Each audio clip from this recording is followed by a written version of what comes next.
সামনে তালি পিছনে গালি দেওয়ার অভ্যাস আমার নাই, যা বলার তা সামনাসামনি বলে দেই। হ্যালো এভরিওয়ান, আসসালামু আলাইকুম। কেমন আছেন? নিশ্চয়ই ভালো আছেন। আলহামদুলিল্লাহ আমিও ভালো আছি। আমার বাড়ি রংপুর জেলা। আমার এই ভিডিও কে কোন জেলা থেকে দেখছেন অবশ্যই কমেন্ট করে জানাতে ভুলবেন না। আজকে সারাটা দিন কোনো কাজ হয়নি, আমার ছেলেকে এখন পর্যন্ত গোসল করায়নি, আমিও করিনি। তো দেখেন একদম বিকাল বেলা, মানে পরন্ত বিকাল বেলা শুরু হয়ে গেছে। তো এই সময়টাতে আসলে বারান্দায় দাঁড়াতে এত বেশি ভালো লাগে, বিশেষ করে পিছনের বারান্দাটাতে দাঁড়ালে তো একদম মনে হয় যে সূর্যের আলো একদম বারান্দাগুলো ভরে আছে। বিকাল পর্যন্ত যতক্ষণ সূর্য থাকে ততক্ষণ পর্যন্তই কিন্তু রোদটা থাকে, এত ভালো লাগে। শীতের সময় কিন্তু খুবই ভালো, সারাদিন রোদ পাওয়া যাবে। তো বিকাল বেলাটা আজকে সূর্যটা আরো বেশি গাঢ় রঙের হয়ে আছে। তো ভাবলাম যে এখানে একটু এসে দাঁড়াই থাকি। আর আমার ছেলের কি একটা সর্দি লেগেছে, ভালোই হচ্ছে না, সর্দি কাশি বেশ কিছুদিন ধরে। ওকে বললাম চলো তোমাকে আমি গোসল করাই দিব, ও বলতেছে ঠিক আছে চলো। আমার ছেলে এমন, ও যদি রাতও হয়ে যায় গোসল না করালে ও কান্নাকাটি করে। ও গোসল করতে অনেক বেশি পছন্দ করে। আমার মনে হয় প্রতিটা ছোট বাচ্চাই গোসল করার জন্য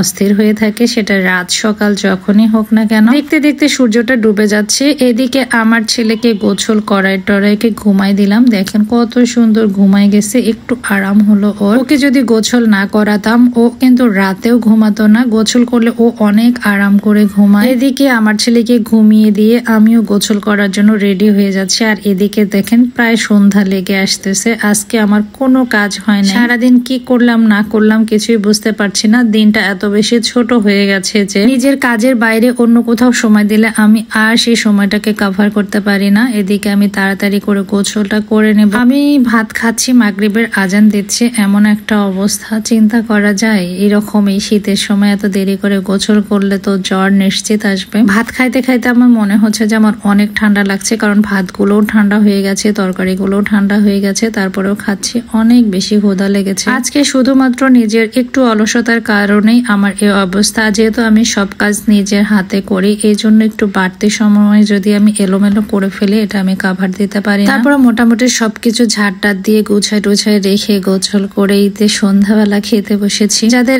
একলা সংসার তাদের কিন্তু এইরকম হয়, একা একা সবকিছু করা। মাঝে মাঝে আমার এমনটাও হয়, বাইরে যদি কোনো কাজের জন্য যাই সেই দিনটাও আমার দেখা যায় যে এলোমেলো হয়ে যায়। তো ভাত খাওয়া শেষ করলাম, শেষ করে ভাবলাম যে একটা আপেল খাই। তো আপেলের কোনটা কালার লাল সেটাই আমি দেখছি, যেটা লাল সেটা আমি খাবো, কারণ লালগুলো একটু বেশি মিষ্টি হয়। আমার ছেলে তো প্রতিদিন কোনো না কোনো ফল খেতেই হবে, কারণ সে ফল খেতে অনেক বেশি পছন্দ করে। আমার ছেলে বলে আম্মু আমি প্রতিদিন ফল খেতে চাই। আমি বলি ঠিক আছে বাবা, তুমি প্রতিদিন এই ফল খাবে। এক একদিন এক এক ফল নিয়ে এসে দেওয়ার চেষ্টা করি, যাতে ও প্রতিদিনে বিভিন্ন ধরনের ফল খেতে পারে। তার সঙ্গে সঙ্গে আমাদেরও একটু একটু করে খাওয়া হয়। তো আজকের ভিডিওটা আপনাদের কেমন লাগলো অবশ্যই কমেন্ট করে জানাতে ভুলবেন না। সবাই ভালো থাকবেন, সুস্থ থাকবেন। আল্লাহ হাফেজ, আসসালামু আলাইকুম।